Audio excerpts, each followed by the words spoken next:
You join me today at the British Motor Museum in Glady in Warwickshire, and I'm going to show you some of my favourite cars, starting with this pair. This is a prototype ADO 34, mini based but designed by Pininfarina, and a very pretty car. It's one of my favourites, and behind it is another one of my favourites. This is ADO 70, and again mini based. Has a hint of Michelotti about the styling, but it was actually designed in Longbridge, at the Longbridge factory.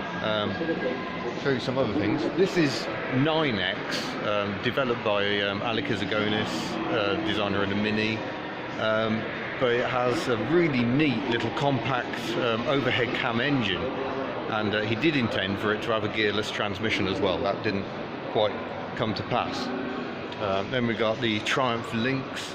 This is a TR7 but with a coupe body on it. Really is a smart bit of kit. So yeah, a design they came up with, but they didn't fancy quite so much. And the interesting thing is that I've driven that one, and it's got a V8 engine, really nice power steering, very interesting motor car. This is another favourite of mine, the Alvis Rover P6BS. Has a mid-mounted 3.5 litre V8 engine. I've driven that one as well, but it wasn't running very well. But what a machine. Let's go and have a look inside. It's actually got a third seat squeezed into the back, and here you've got a perspex cover over the carburetors.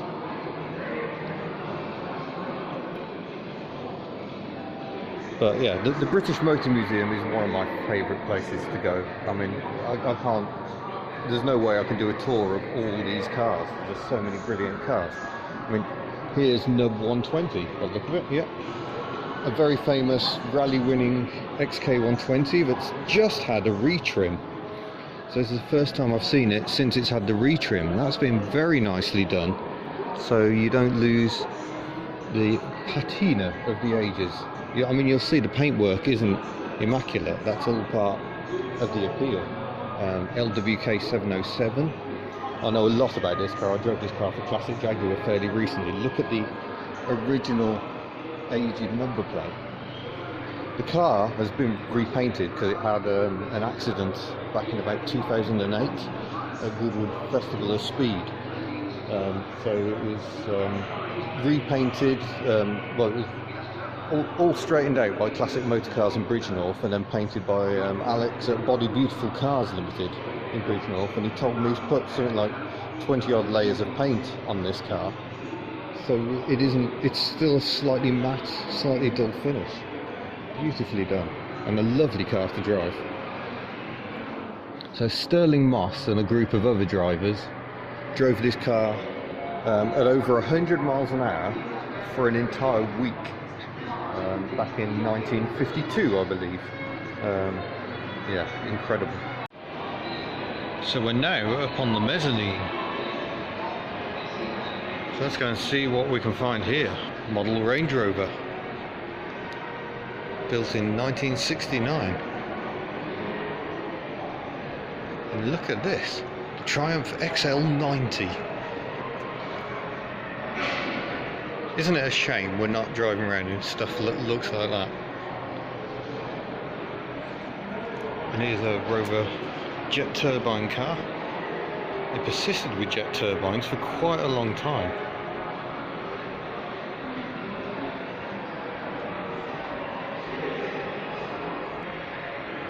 Let's just go and have a peek over here, where we find a Worsley sitting on the roof, quite randomly. There's YVB153H. That's one of the pre-production Range Rovers, one of the original press cars. A Pink Panther Land Rover.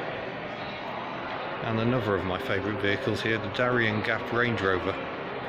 That drove the full length of America in 1971 to 72. Still covered in dents and scrapes. And I have driven that car as well. And those sand ladders on the roof, the handling is, yeah, interesting is probably the word. So that concludes the tour of the main hall. let's go and have a peek at the collection centre. So I've got the noisiest fan behind me, but that is the collection centre, and the upstairs is the storage of vehicles. It's the overflow from the museum, and downstairs is the workshops, and also Jaguar Heritage Trust has a display there. So yeah, very noisy fan. So I'm at Glady today because it's the historic rally car register open day, so lots of cars coming in. Here comes a little Mini just arriving. Lovely. And over there we got a standard 10 and a Triumph 2000. Over this side we've got a rather tasty Mark 1 Golf. Sorry, there's going to be a bit of wind noise out here, I think. In the middle, imps and land crabs. But I just want to have a look at this pair. Let me just change camera. So this is a really interesting comparison. Citroen DS versus the Rover 2000. They may look very different at first, but they've got a very similar chassis-less monocoque structure, and nowhere is that more apparent. But when you look at the top of this pillar, both have a roof which is unskinned and have this very similar triangular section going on. So despite the fact these cars look very different indeed, under the skin the Rover is very much inspired by the Citroen. And there we've got, I can't tell whether these are replicas or not, but if it is a replica, it's a very good one, of the Hillman Hunter that won the London to Sydney Marathon back in 1970, I think.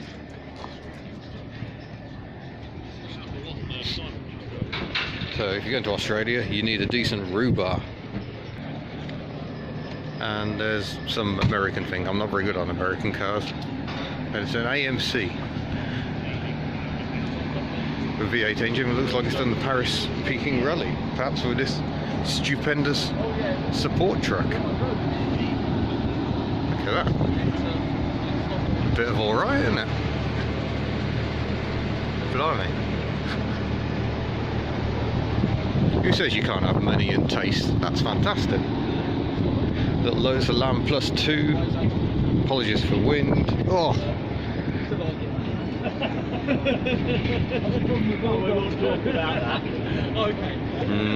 Land crab. And because it's absolutely perishing in the car park, I'm going to take you back inside the building where I'm busy selling magazines, allegedly. Well, I'm actually out here doing video.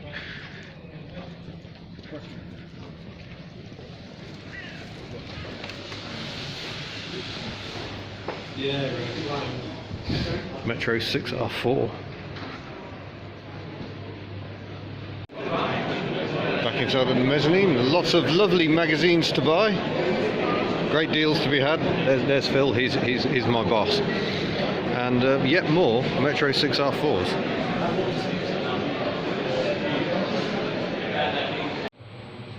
So this is the Jaguar Heritage Trust car. This Mark 7M, despite the single piece windscreen, used to be used by the Queen Mother. I've driven that car as well, that's quite nice. There's lots of refurbishment work going on here at the moment, so it's going to be well worth coming to visit here at some point. These doors are very interesting. Notice the SS, that's because Jaguar used to be swallow sidecars, and these doors were used at the factory at Foals Hill in Coventry, which is pictured in the background. So it's great that these doors have survived, and it's thought they were probably built in the factory. Daimler Corsica X300 convertible, one of my favourite cars. That's a very pretty car. Looks good roof up or down. Here's one of the XJ41 prototypes. This is the car that was meant to replace the XJS. A rather interesting wiper arrangement. Oh no, this is an XJ42, which is the convertible. So a fully working prototype, but alas, the development costs got horrendous on XJ41, so they cancelled the project and came up with the XK8 instead. This is the original XJ220 concept car from 1988, launched at the Birmingham show. I remember seeing it. when it was still a V12 with four-wheel drive. So lots of Jaguar-y goodness. There's the car from Die Another Day, the James Bond film, complete with machine gun.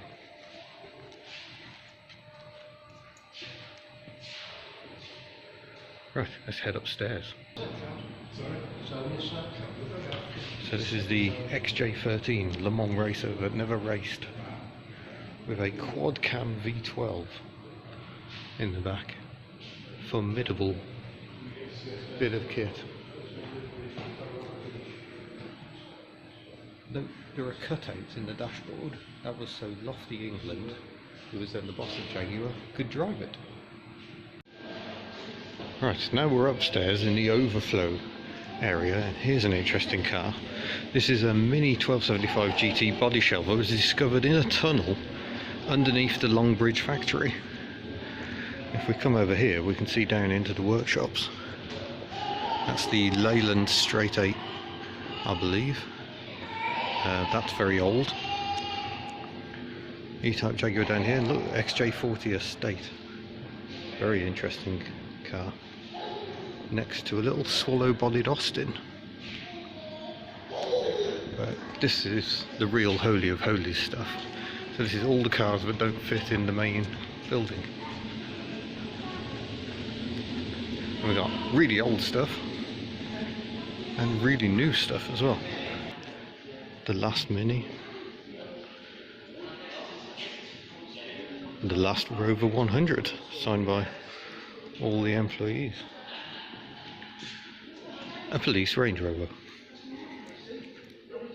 Now I'm looking for some particular favourites in this haul. There's a signed Montego. Look, we've got the first British-built Toyota Carina E. Now here's an interesting car. This is the pizza van Metro that was used to develop the MGF. Quite extraordinary. Here's the only Japanese car, truly Japanese car here, gifted to British Leyland when they signed up their deal with Honda. I was hoping to find Gladys, but I can't find Gladys here. That's a shame. Rover P6 Coupe. It's the ECV3 development car, 3-cylinder engine. A lot of thinking from that went into the K series. Broadside was another development on the Triumph TR7 platform. Meant to be a bit of an improved car. SD1 rear lights. But this is probably one of the most interesting cars here. Look, it's an early proposal for the Maestro, an early development mule. A very different looking car to what they actually put into production. I'm an idiot, there's Gladys. Look, this is the Rover P6 based coupe. How did I not notice this beauty? So styled by David Bach, who designed the Range Rover. Well, he didn't design the Range Rover, he made it look nicer.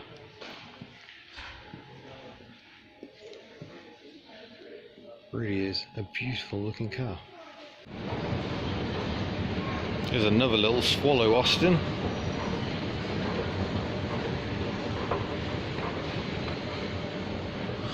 So these are the cars that were the forerunners of Jaguar. They began by rebodying Austins and Standards, I think. That is a fantastic little car. And here is the ironic BMW Dixie. And why is it ironic? Because BMW began by building license-built Austin 7s. So they paid Austin of Longbridge so they could build this car, and then decades later they owned what was Austin. This car has been standing there since I first came here in 1993. That's my video of the historic rally car register day at the British Motor Museum. Definitely visit the British Motor Museum, it is well worth your time. Thank you for watching. Don't forget to subscribe, this thing's just ace, and I shall see you again. in a future video. Farewell.